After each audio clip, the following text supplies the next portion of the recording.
Hello again. This time our topic would be a bit more controversial, and it's going to be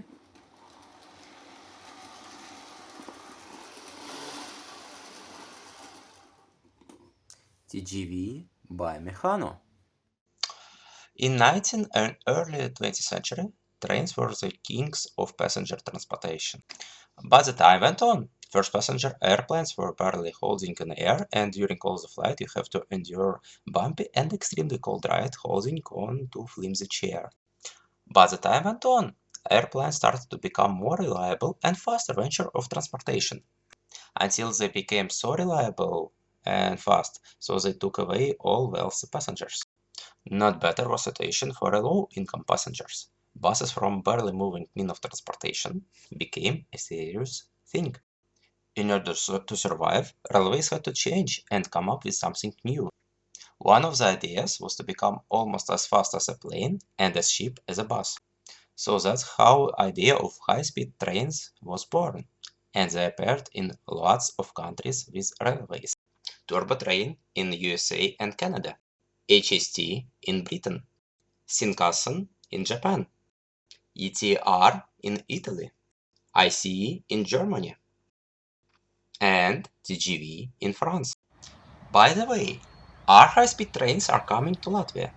No, not yet. Oh, come on! Anyway, back to our topic. Initially, TGV planned as high-speed diesel train, but fuel crisis in 1973 changed plans, and in 1978 first high-speed trains were produced. Initially, they could travel at speed of 270 km per hour, but modified versions could go over 380 km per hour. A lot of modifications were produced since then. Our model is called PBKA and was produced between 1996 and 1997 for the line between Paris and Amsterdam, with a top speed of 320 km per hour. And it's still in service in our days.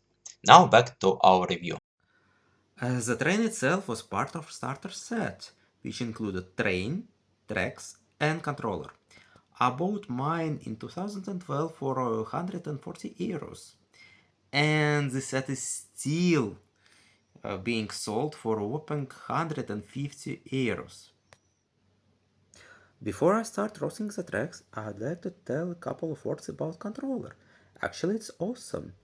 It's reliable, working smoothly, and has all means of protection. Highly approved. Now to the sad part. Extensive layout, huh? You might think that I'm lazy and just built the smallest layout possible. But no! It has all the tracks included in starter set. It's as stingy as possible. Not even a single straight track. But hey, you can order a pack of rails and switches just for €35. Wow, what a deal.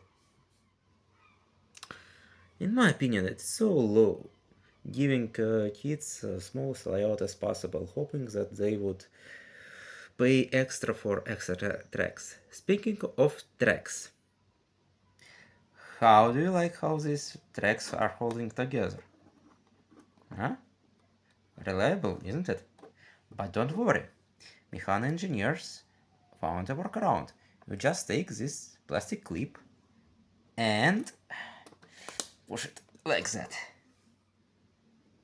Here you go. Now the tracks are holding together. Yeah, Mehano engineers, in my opinion, just screw this up, but instead of redesigning the tracks, they just included this quirky workaround. And unfortunately, that's not all. Tracks are made from steel. I live in a flat with humidity around 40%, and my tracks already corroding. See? It's corrosion. And this is corrosion. And corrosion kills the contact. So trains stop working properly. So I guess it's time for a small workout. Yeah, it's a track cleaner.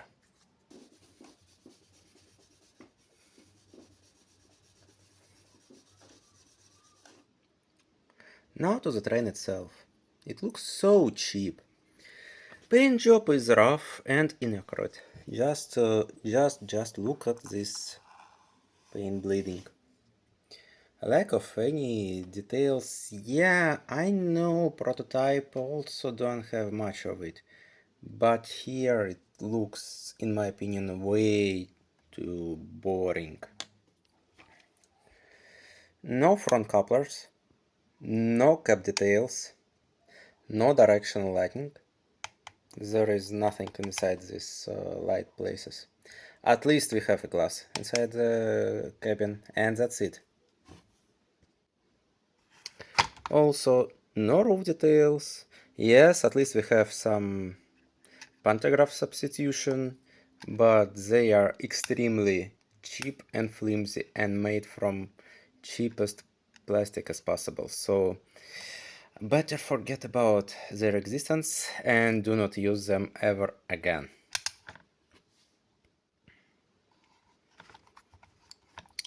Nothing surprising underneath, but interestingly enough, train has full-wheel drive and full-wheel pickup. At least it's something. The locomotive weighs 257 grams, just barely heavier than passenger coach. Considering lack of traction tires, don't expect much from this locomotive. It also might be prone to derailments, and again, pulling capacity wouldn't be great at all. Now, before we go inside this loco, I'd like to show you other cars. Rear car is just dummy loco. It looks exactly the same, but without any drive. And it's extremely light. Passenger cars are as basic as possible. They're also extremely light, and it's just plastic shell without any additional details. No interior at all, just plastic, really basic shape, and that's it. I weighted them, they weigh 75 grams, which is extremely light considering the length of this car, so our train might be prone for the derailment. The only thing I like in them is coupling system. So you just push this rod inside till it clicks, and now both passenger cars are connected together. And actually, from far away, it looks decent, I would say. And what do we have inside? Just basic triple motor without any flywheels, flimsy camshafts connecting bogies and motor, no direction lighting, and just wires from bogies to motor. That's it.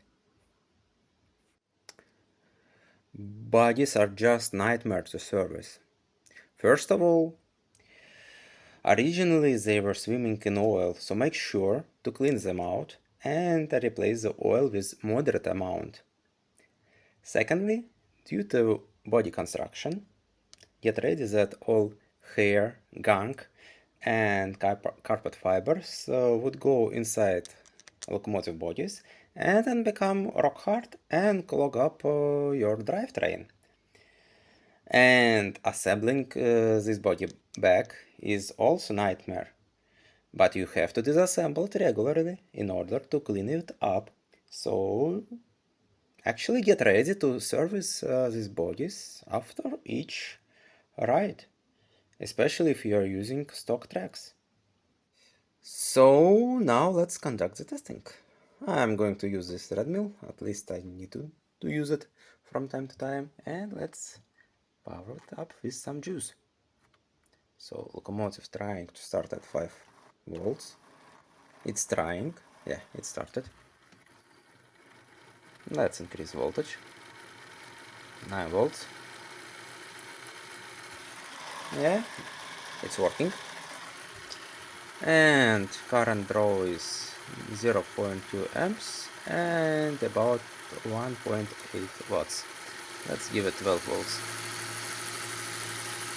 Current row just slightly increased, and our power consumption just 2.6 watts, which is okayish. So let's test this beast.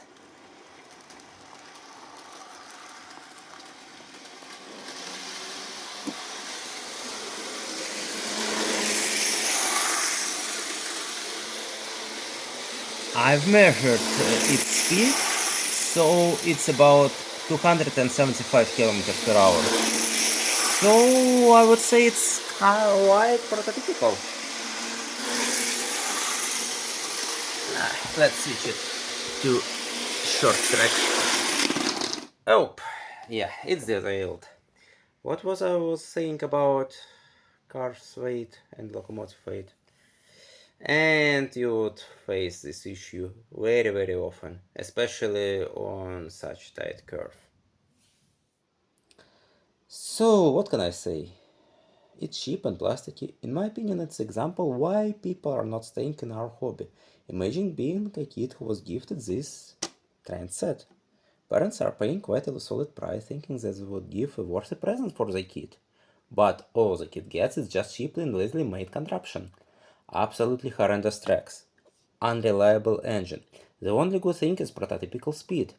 And also you don't have any room for upgrades. You cannot buy different carriages. You cannot add carriages to other engines. No room for imagination. Again, horrible tracks. You have to replace them. And there are way better starter sets. So don't support such lazy money grab approach. Also, I'd like to add that this engine looks decent from far away point of view. But I know it would look even better.